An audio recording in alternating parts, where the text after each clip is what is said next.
It feels so good to be back in my own body. So that's what was going on? I was getting pretty confused last week. Yeah, well, we all know that I'm a shapeshifter, so. I'm sorry, I wasn't aware of that. There's a lot of things you don't know about me.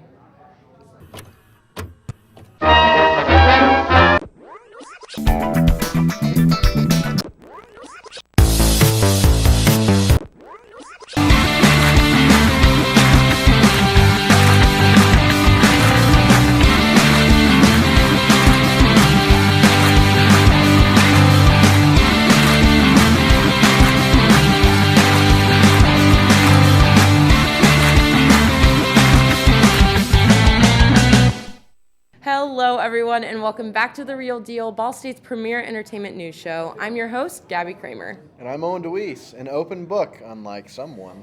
Yeah, Owen, I'm full of secrets, but I know everything about you. Oh yeah? Then what's my favorite color? Green. Not even close. What year did I shave my head? 2018. Okay, I'll give you that one. What about... November. How did you even know? See? Man, I'm telling you, I know you. How? I don't know anything about you. Well, you see, I pay attention. Like how I'll pay attention to this first segment. CMIYGL, also known as Call Me If You Get Lost, is the 7th solo project by rapper, producer, and doer of things Tyler, the Creator. As a 6th studio album, Tyler incorporates many themes, sounds, concepts taken from his entire discography that allow this album to shine in new ways, but still have that Tyler feel to it. With 16 tracks and a run time under an hour, Tyler has created a lavish environment within the world of his newest album released last year on June 25th. This album is one of my current favorites as it acts as a culmination of Tyler's previous work, where now he is in his element with full confidence, how he is fully himself, always being outspoken for who he is. Tyler touches on subjects in this album regarding his fame, wealth, and sexuality. This album stays consistent with Tyler's ability to release another project within 2 years of each other, and this album has been on Tyler's radar for a while based on the ideas he's had for projects. Back in December of 2011, Tyler tweeted out, "I want a Gangsta Grills tape so effing bad, goddamn." Where in Call Me If You Get Lost, the album is hosted by DJ Drama, as he guides through track by track almost as if we are on a cruise with both of them.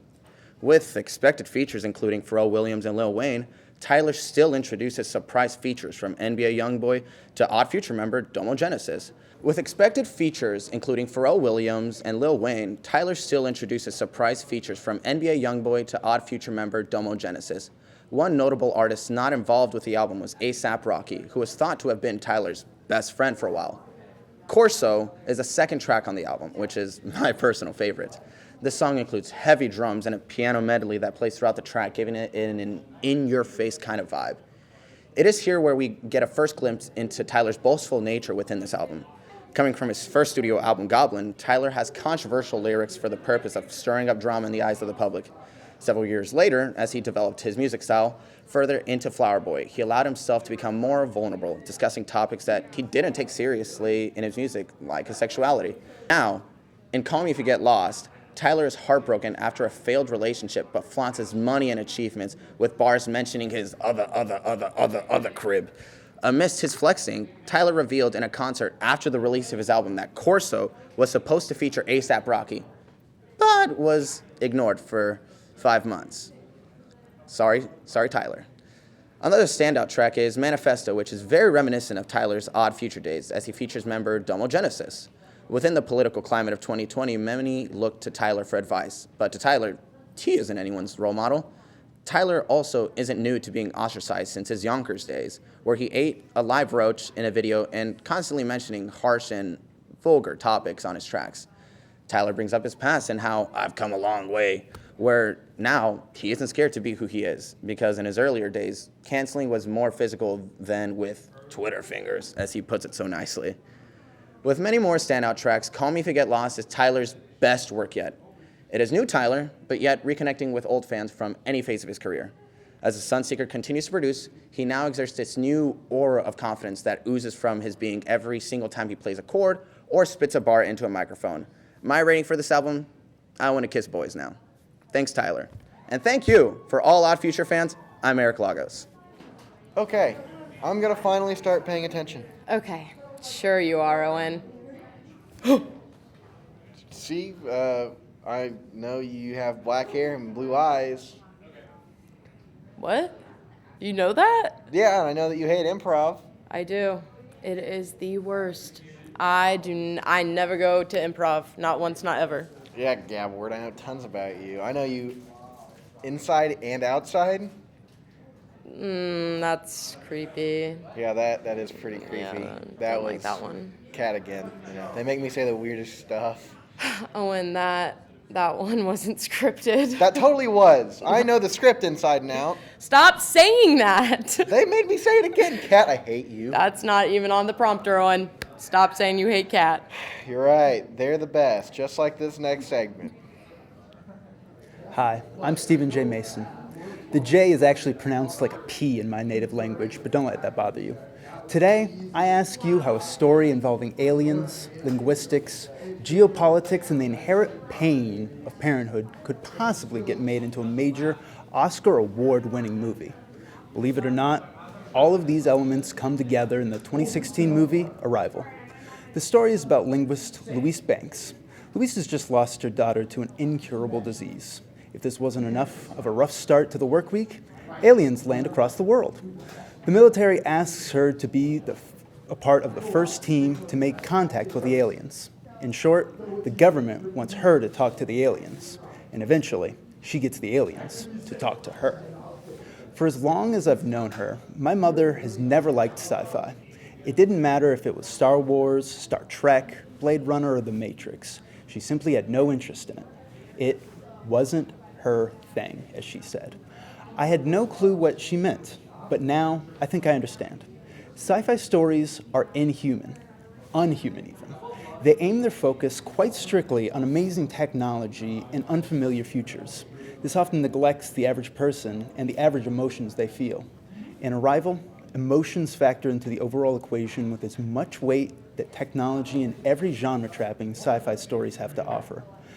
The story takes place in the modern day, with painfully modern level of technology. There are no universal translators, nor are there any interstellar engines. The translation work that takes place has to be done person to person, or in this case, person to alien. In the larger scope of things, Arrival represents a return to the intellectually charged sci-fi in the vein of Gattaca and Contact, as opposed to action-oriented sci-fi, such as The Matrix, Men in Black, or The Fifth Element. Along with Arrival, the 2010s brought sci-fi movies that challenged its audiences with bold premises. These include Inception, Interstellar, The Martian, and even Annihilation. Personally, I'm glad to watch movies that make me interpret their messages, that make me feel like I'm learning something during the runtime. I can't get enough of it. You can watch Arrival on Hulu and Paramount Plus, or if you don't want to pay for it, you can pirate it online. I hear the heptapods have no concept of IP law. My final score for Arrival is an unpronounceable, incomprehensible alien coffee ring out of 10. Klaatu Barada Nikto, everybody. Okay, back to our main event. Our Valentine's Day dates with our producers. Right. How'd yours go? Well, Jamie took me to AMC. It was super romantic. Jamie even dressed up in a polo. Do you mean her AMC uniform? No, it was like black, it had a little logo on it, but it really brought out her eyes. Gabby, that was her uniform. Maybe. Anyways, it was such a good time. The popcorn made her lips all glossy. And you say that I'm creepy? Jamie was just the absolute best, okay? She even managed to get us a discount somehow. Yeah, she works there. And she's such a good person that we even stayed afterwards and cleaned up.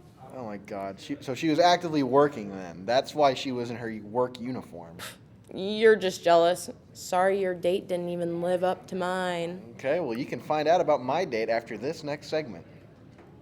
Hey guys, today I wanted to review a review wing site. Letterboxed is a social network for cinephiles. It's been around for a little over 10 years now. The site reached 10 million films watched in May of 2017, and as of last February, members have logged over 600 million films. Members can use it as a diary to record their opinions about films, keep track of films they've seen in the past, write reviews, make lists, and showcase their 4 favorites on their profile. And in case you were wondering, they are Kill Bill, Dazed and Confused, La La Land, and Donnie Darko. I joined about a year and a half ago, and I am not ashamed to say I'm on it every day. It's honestly gotten me to watch more movies, even if I'm just rewatching them. I think when I started, I had seen around 625, and now I'm at 819. When I first started, I tried to be objective and write reviews in full sentences, but then I realized that even if you try as hard as you can, art is always subjective. And at the end of the day, no one really cares about my review, and I can just write whatever I want. I think my favorite feature is the watch list. Before, I used to think I had seen a lot of movies, but currently my watch list is just under 1,000. But slowly and surely, I am chipping away at it. Since the beginning of the pandemic, the user base has nearly doubled, and there are now over 3 million users. Check it out. There's an app. Follow me at nbush456, and for movie lovers everywhere, I'm Noah Bush. So, what even was your date? Okay.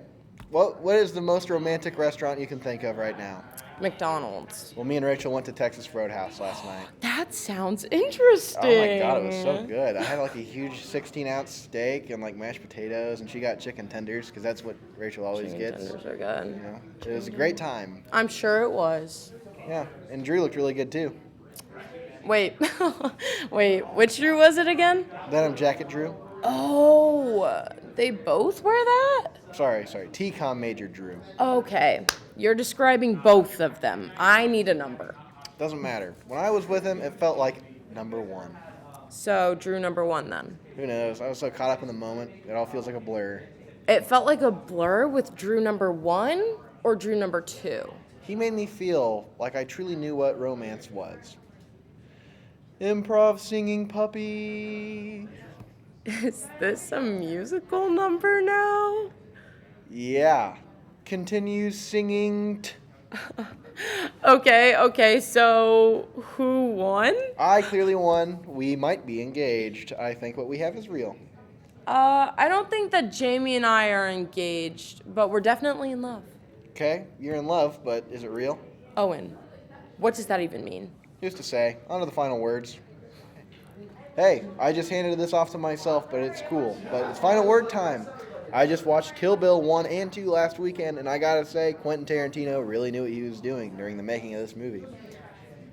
Kill Bill came out in 2003. I was gonna say something, but I spaced it. It came out in 2003, and it stars Uma Thurman as the unnamed bride, a former member of the deadly Viper assassination squad led by her lover, Bill, from the title. Upon realizing she was pregnant with Bill's kid, the bride decides to escape her life as a paid killer. She fled to Texas, met a young guy who, in the last day of their wedding rehearsal, was gunned down by an angry and jealous Bill, with the assistance of the deadly Viper assassination squad. God, that is a mouthful. 4 years later, the bride wakes up from her coma and discovers that her baby is gone. Ooh. Plot point. She then decides to seek revenge upon the 5 people who destroyed her life and killed her baby. I don't know why that's in there, but the saga of Kill Bill Volume 1 begins. Now on to trivia. That awesome yellow biker outfit was inspired by Bruce Lee in his final film, Game of Death, 1978. I'll talk about that awesome movie some other time. According to Tarantino and Uma Thurman in the movie's DVD documentary, the idea for doing Kill Bill began during the filming of Pulp Fiction in 1994. The two began talking about the kinds of movies that they would want to do, and Quentin said that he would like to do a 70s-style kung fu flick. You can definitely tell where the inspiration came from when you think about all the post-production sound effects and the hundreds of kung fu movie tropes scattered all throughout. Uma came up with the film's opening shot of her being beaten up and wearing a wedding gown. Anyway, movie's great. It's on HBO Max. Both of them are. I'll talk about 2 another time. And it's been on DVD for the last 19 years, so you should definitely watch it if you have the means to. That's all I have today, so I'm going to hand it over to Gabby one more time. Thank you, Owen. Good sir. This week, I want to talk about a film that I'm a little late to the party on, Encanto. This picture is Disney's newest release and focuses on a young girl named Mirabel and her special family, the Madrigals. At the head of this family is Mirabel's abuela, who had been gifted a miracle in a time of need. As a result, the miracle gave the family a magical home and special gifts, such as growing flowers out of nowhere or being able to lift mountains. The family begins to face trouble on the night Mirabelle's cousin received his gift from the miracle. Mirabelle sees the house begin to crack and fall apart and has to do some detective work in order to try and save the place that she and her family call home. The film was an absolute delight to watch, even though you could consider it a kid's movie, but it's Disney, so it doesn't count.